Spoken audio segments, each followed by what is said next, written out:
everyone. Welcome back to Humanology on Air. Happy New Year. My name is Jeeves, and today we are talking all about content, which is a topic near and dear to my heart because it is my whole job. Today, I am being joined by John Zick. He is a friend and a colleague at Jan Kelly. He's a senior copywriter. He's worked agency side, client side for many years, worked across industries, so he is a great wealth of knowledge. Let me tell you, it is a fun little conversation we're having today, and I'm glad you're here. So let's get started.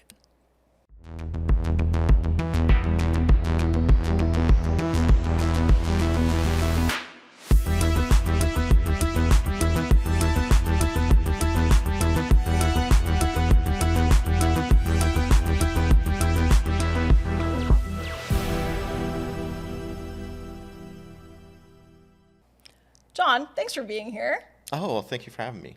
It's just such a treat. Such a pleasure. Oh, the pleasure is all mine. Well, first, Thank let me you. say you look great. We are here to talk about content. So Yes. why don't you start by just reminding, I know we all know what content marketing is in the sense that it's been, like the term's been around since, 2010, let's say, Yes. because it's everywhere. I think we get a bit forgetful about what it actually is meant to do as a approach to marketing. For sure. So content marketing in its most straightforward form is basically producing messages that you want to convey to your audience, whether it be through video, an audio form, if brands are still using blog forms or longer content forms, that type of thing. One of the interesting parts of content marketing is that instead of a message jumping out in front of an audience and disrupting them, it's something that the audience is actually seeking out. They want to learn and find the answers to their questions. So as part of that, content marketing takes much more time because you're really wanting to create an informative and educational message, but at the same time, be educational and entertaining enough to carry the audience through the piece. So content marketing basically follows that kind of format. As well, having watched your program before, I know the idea of the sales funnel has come up before, and varying opinions on its viability or its value. But from a traditional funnel marketing standpoint, content marketing is designed to hit your audience at any part of the funnel. So whether they're just initially engaging or they're closer to conversion, content marketing can serve up messages for that audience. Right. Whereas paid traditionally tends to be more upper funnel. That's right. Exactly.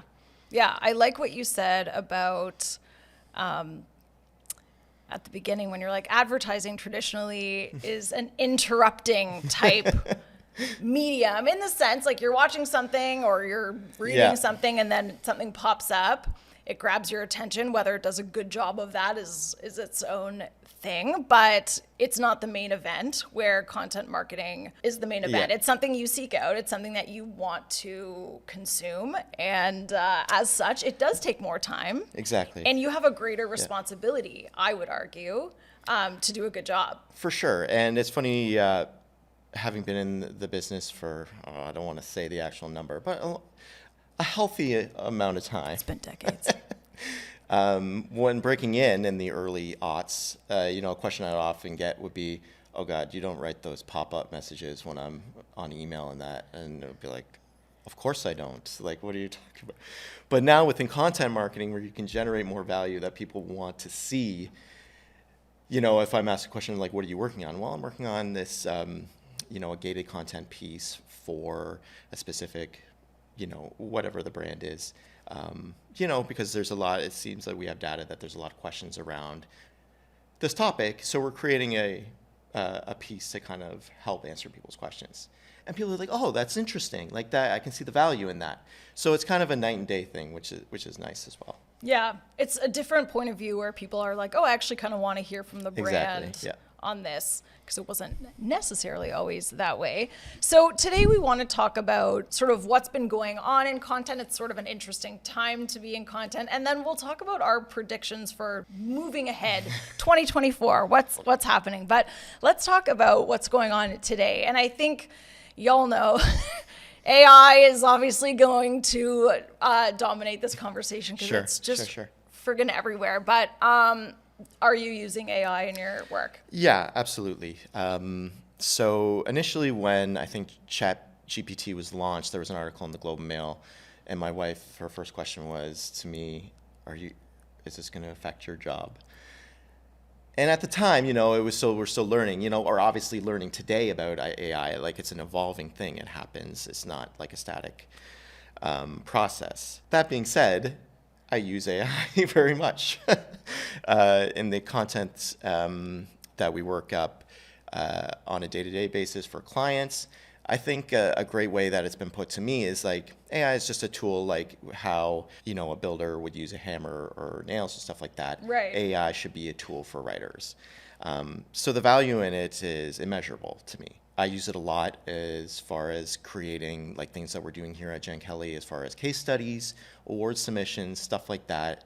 It's fantastic for if you want to develop a longer form paragraph piece, but just want to start with the bare bones and the message you want to get across. I think it's a great tool. So you're not alone, actually.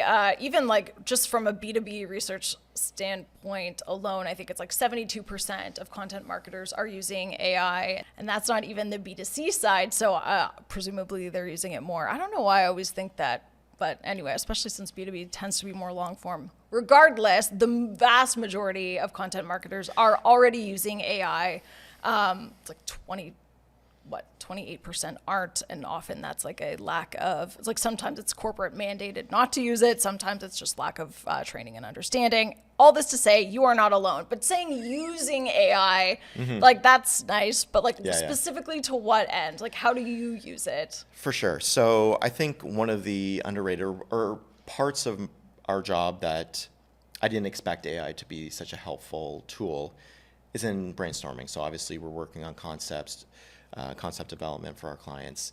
And when I was at Humber, one of the most clear ways this was described to me, the act of coming up with concepts, is basically mental manual labor. And that's what I say to a lot of our younger staff or students, that this is how you can kind of treat it.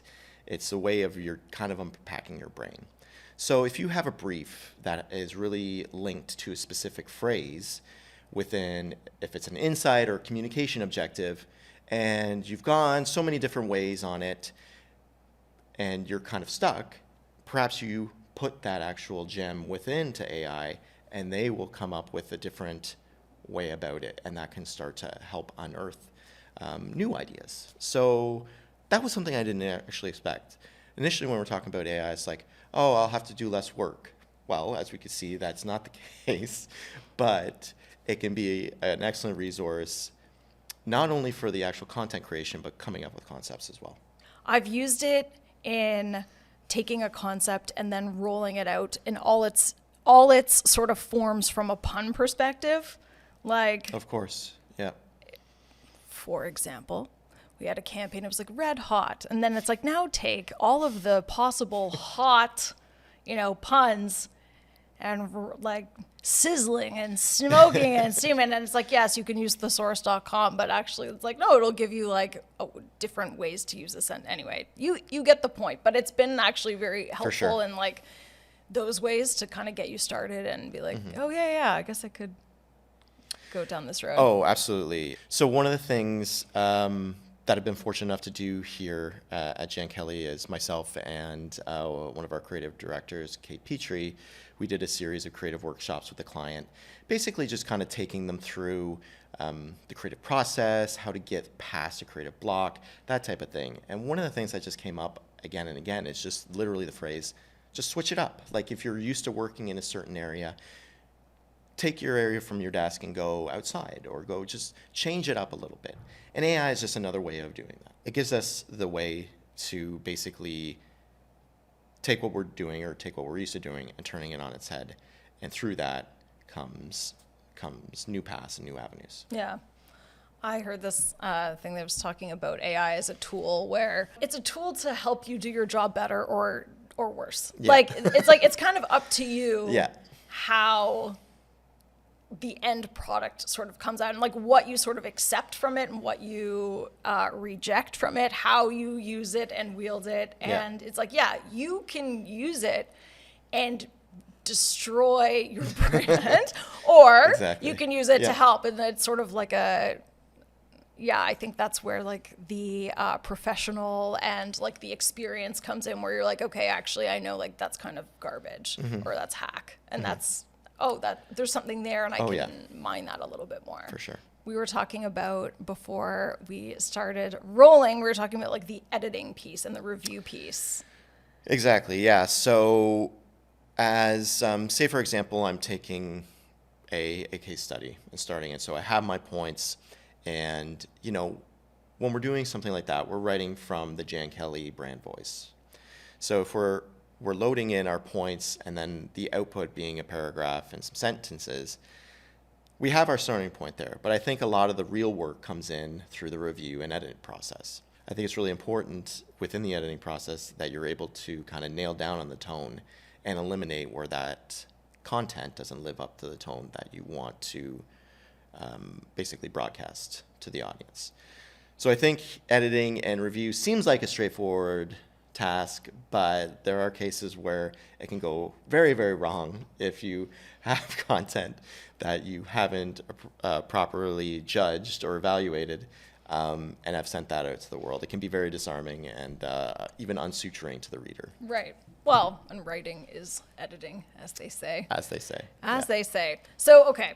We will talk more about AI in a little bit. Obviously, there's tons to say, but state of the content union. We've got AI. This is a big thing. I think new channels, and when I say new, also not new.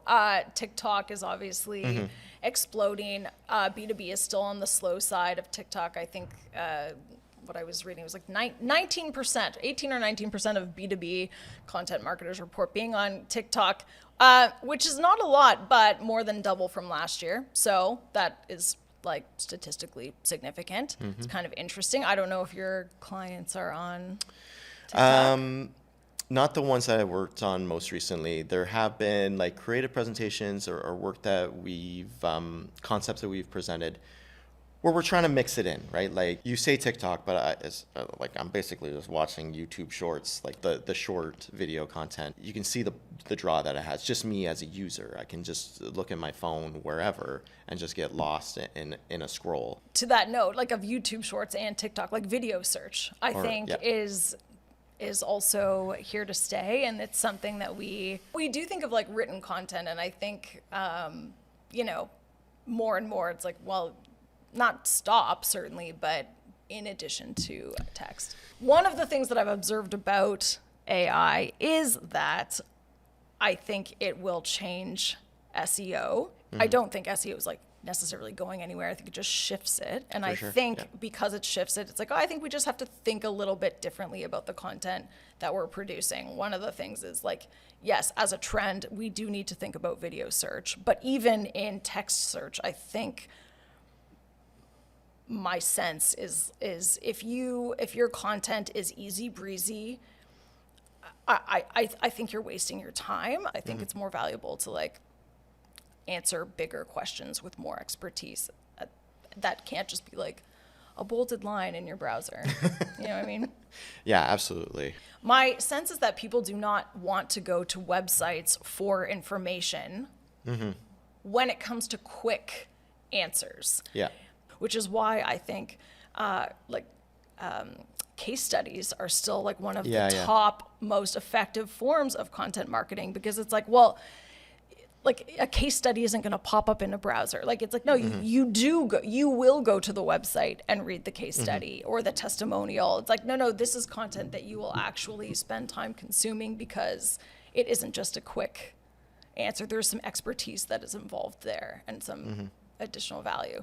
Let's get into some predictions. Okay.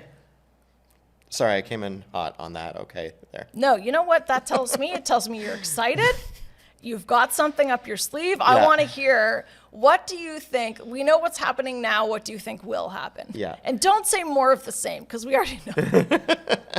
I think one of the things that I've seen come up a lot for 2024 is this idea of quality over quantity. And I think a lot of that kind of lands within something that comes up a lot in content marketing, which is thought leadership pieces. A lot of times, thought leadership and content marketing are kind of seen as synonyms for each other, but they are actually different.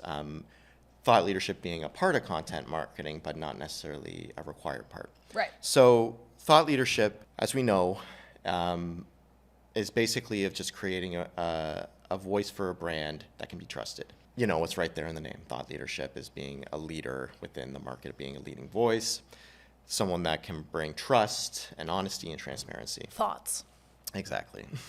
So one of the things that's been interesting that we've kind of worked on here for a client is thought leadership within the confines of a brand that is a clear leader already in its industry. So this is a client that we worked on that came in and basically said, we're doing fine for profitability. We're not worried about anybody that's behind us. They're worried about each other and worried about us. But we basically want to raise our profile in terms of thought leadership being the one that's basically the go-to for solutions within our respective industry. So what we did there was a series of shorter pieces where we did things that are more content marketing based as far as listicles or just here are 4 trends for 2023 or 2024, but then also working with their respective CEO on doing thought leadership pieces within the industry. So like what he sees, where the industry is going, why there's reason to have hope and optimism.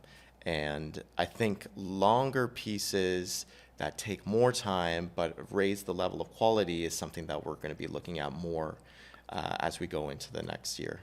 As a prediction, I agree, like completely agree that like it's like no, quality is going to like surface in a lot of ways, and probably some of it will surface because artists are pissed off about AI and we're like, no, we can do this ourselves. I think it's a both and. I think it's like a reactive response. Yeah. But I also think it's a legit response to generic sea of sameness content. Like if you Yes. think about it, AI only pulls from what is there. It can only give you what it already knows. So if you are in thought leadership, if that's kind of the direction your brand is going in, I think it is up to you then to make sure that those thoughts that you're leading are For sure. And I think legit. yes. So, and I did not mean to make Listicle out to be a lower quality. No, type of no, I think you're correct Yeah. in defending the listicle in the sense that like, no, we are and like there's a place for very short content. There's a place for long content. I was the one who made it seem Yeah. No. whatever. I just think like when I think of this stuff, I think of it's like if you are spending your time creating content in this day and age, I think it has to be good. Absolutely. And I think the other place where kind of thought leadership ties into quality is exactly what you kind of outlined as far as the quality is in the thoughts and the people that they're coming from. So like what other way are you going to have an audience with said person to answer your questions? So I think with brands who have leaders that are willing to kind of put themselves out there and their thoughts out there, it's a unique window into what they see and what should be on our radar as we go forward.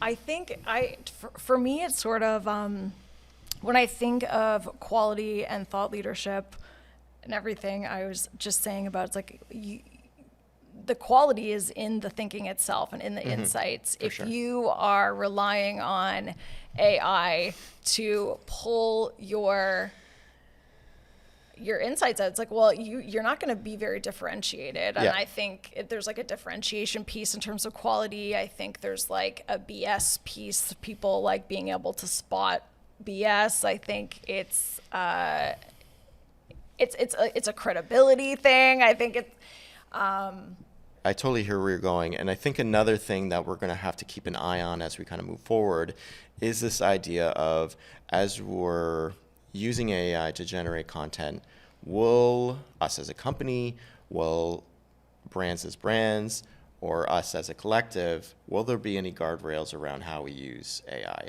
To your exact point of it becomes not only just from kind of a personal taste of how's it sounding, is it all sounding the same, is it all sounding familiar, but in a weird way, but also like what other ways are we using AI and where are we blurring the lines? Recently, there was an article in, I believe, Futurism about Sports Illustrated, the very, or used to be, highly respected journalistic sports journal Outpost. I got Sports Illustrated as recently as 10 years ago, so it's definitely still something that I always thought highly of as a sports person. And this article came out that they were using or presenting AI-generated content as real human beings, in which they, in fact, were not. Right. So they were giving a byline to an AI journalist. Exactly. So, complete with headshot and bio. complete with AI-generated headshot Yeah. from a specific AI-generated site. So we talked about previously about the editing and review process. So after this article came out, all the content disappeared from SportsIllustrated.com. All of these specific AI-generated pieces from not real people, or as far as we could tell, weren't real individuals, all disappeared. But kudos to the people at Futurism for spotting this. But we talk about editing and review. There's an actual phrase in it that was like, volleyball is a wonderful sport enjoyed by many Americans, but it became tough to get started if you don't actually own a volleyball. So like, that's something that's pretty clear. Yeah. Was missed. volleyball.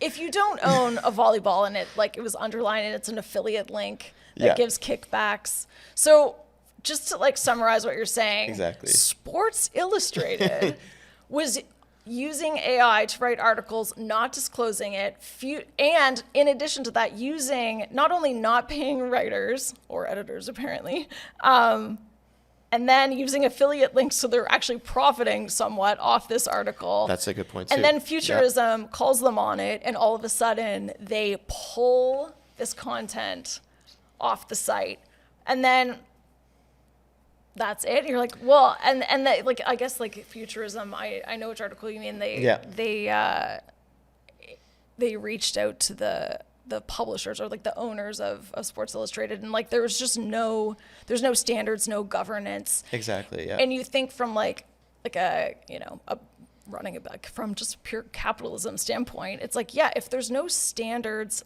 around how to use AI or how not to use it, it's like, yeah, on one hand, you're like, well, that's disappointing from Sports Illustrated. Like, Yeah. that's a pretty big fall from grace. But it's also like totally understandable, like bullshit, but totally understandable from a capitalism point of view why that would happen. Hence why what I'm hearing. Yes. Your prediction And is standardization. there has to be some, to some respect. And like we've talked about thought leadership and the old adage of, it takes years to build trust and seconds to lose it. This is a perfect example. Like subsequently the CEO of Sports Illustrated from the parent company was let go. It was presented as not related to this. I won't get into the details, but not related to this.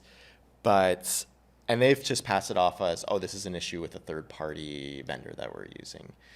But I mean, the whole thing has an aroma to it. So Yeah. I think very No. much so. There's like, an editor-in-chief on that magazine, and that editor sees every article. Do not tell me Yeah. I'd be like, are you an editor or not? Yeah.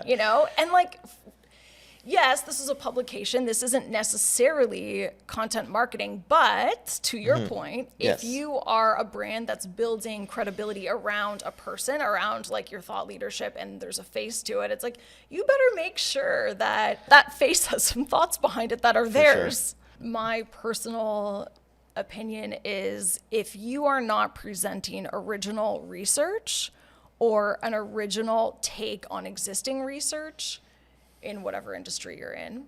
It's not thought leadership, Interesting. which I don't think necessarily matters. I don't think you have to be a thought leader to produce good content or to even be an authority. I think like even things like voice differentiation. I think it's like, listen, you don't have to, not everything has to be an innovation. You can say something just in a really creative and interesting way. And like that builds maybe not credibility, but likability. And likability is capital. Like, it is, yeah. Anyway. And I also think that thought leadership, there's going to be a bit of a fork in the road when it comes to voice differentiation.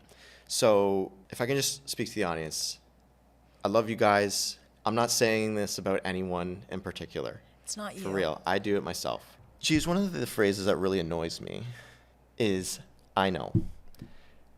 And the reason is I feel like we live in a world now that it's very hard for us not to be 100% correct all the time. And that's just, a function of how we speak to each other, how we connect to each other on social media, that type of thing. I know is usually kind of thrown back and used as a shield. Like if you're giving me advice about something and I'm sensitive to the feedback, I'll often throw back, I know, where in fact, I probably don't know. So I think there's this, a little bit of an apprehension from a user standpoint of how I'm being spoken to, if it's on a balanced level or if it's on more of a teacher-student type of level.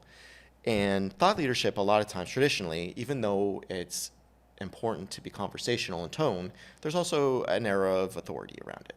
They're the experts, you're the thought leader, that's the way it's going to be. But I think in turning this shield of I know into maybe something more like I understand, I think maybe the tone of the thought leader has to slide down somewhat to be on the same level so the individual on the other end feels comfortable learning and feeling good in that space and not being on the defensive. That's interesting. So you're saying from a brand perspective, you can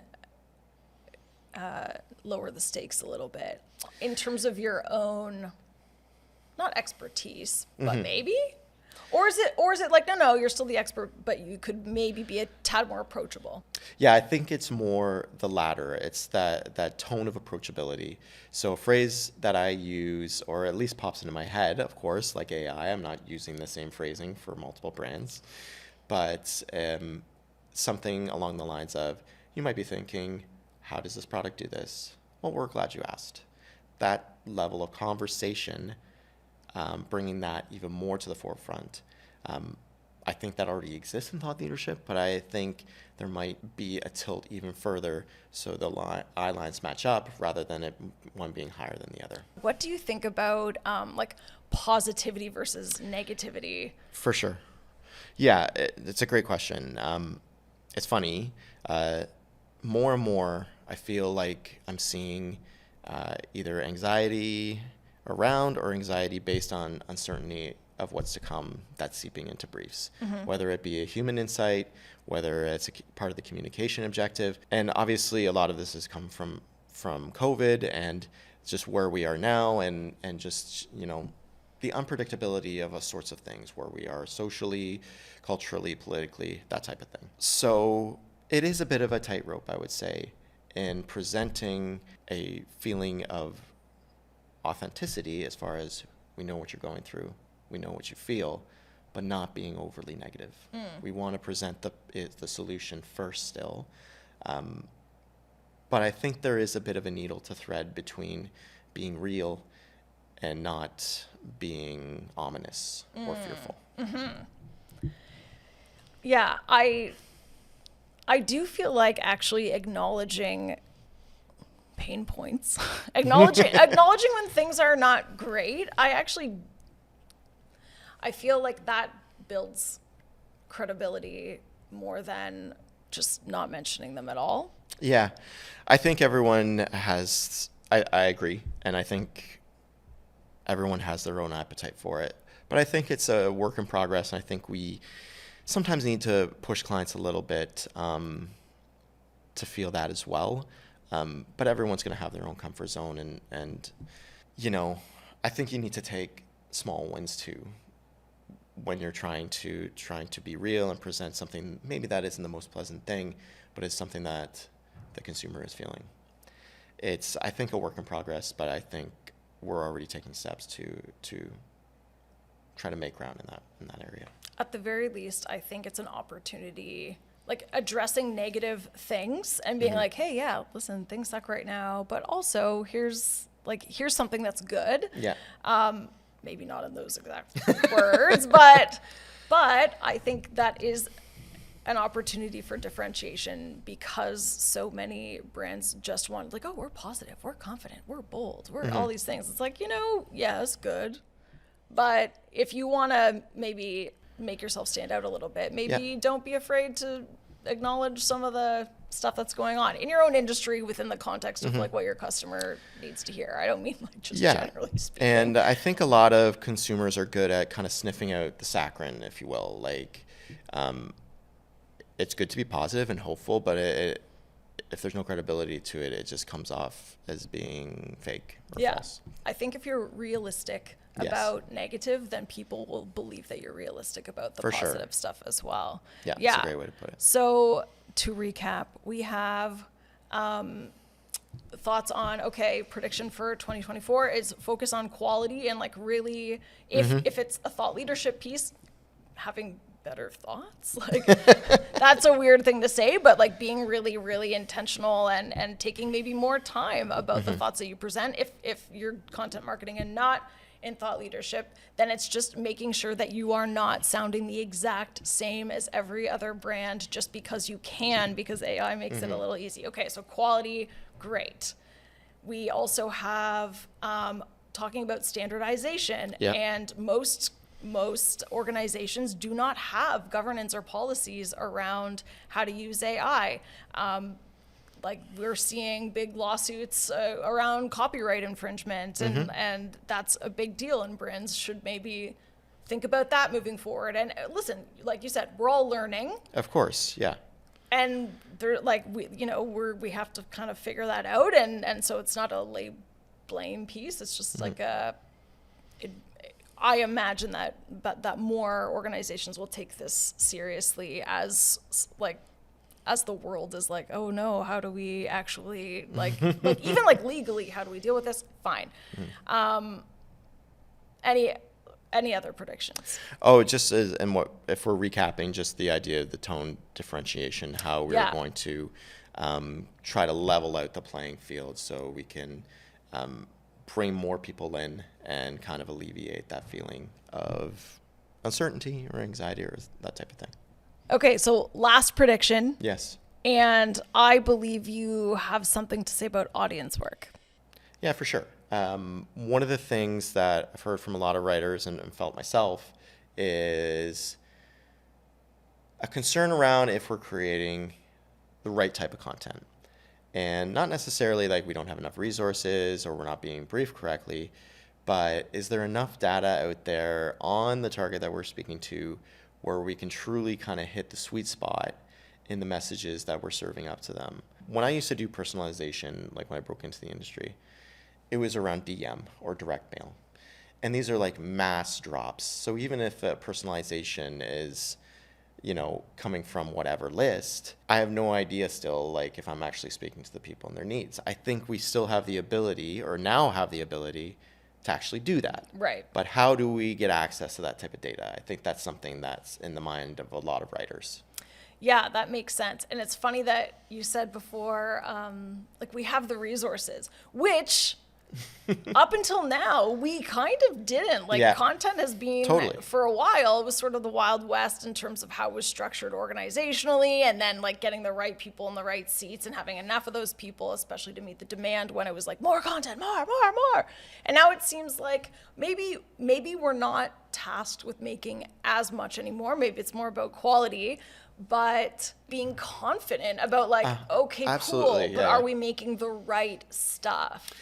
Yeah, it's always not a great feeling when you're finishing off a piece and it's like, I think this is going to work. Like, right. But, I think the there's a window of opportunity that we could be doing so much better in that regard. Right. And really, because we, as you said, like we have the data, I think it's becoming obsessed with it from a perspective of like, okay, who are these people? Which, I mean, obviously this is our whole job as marketers, but as personalization is becoming more important, I think the prediction of just becoming like obsessed with your audience is, that's the word it needs to be, I think, obsessed. yeah.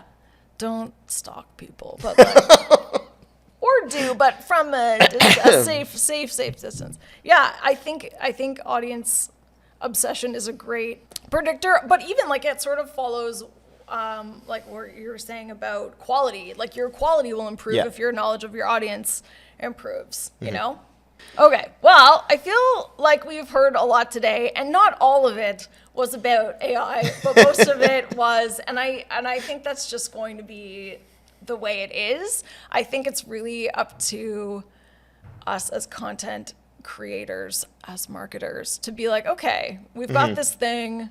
Let's maybe get a little clearer about how we're using it, where we need to use it, and yeah, letting it help us, but not letting it help us to the point that it's actually hurting us. Yeah. Because it's probably very, as like Sports Illustrated, Yes. it's like, it's very tempting to be like, oh, we can just like outsource all of this. And it's like, well, maybe, but then people call you on it and it's embarrassing. So Yeah. They're never coming back from that. So I get the temptation, or maybe they will come back from that. Who knows? I don't know. But I definitely get the temptation, but I am with you. It's not the path to follow. It's not the path to follow. We still need human minds. Pay us. Still, please pay us. John, thank you for joining me. Oh, thank you so much, Jeeves. It's been great. Next time, if I'm invited back, I'll text you before to see what you're wearing. Yeah, So we if you do this don't again. mind. Oh, if you okay. don't mind. No, Thanks, appreciate it. everyone, for joining us. We'll see you next time.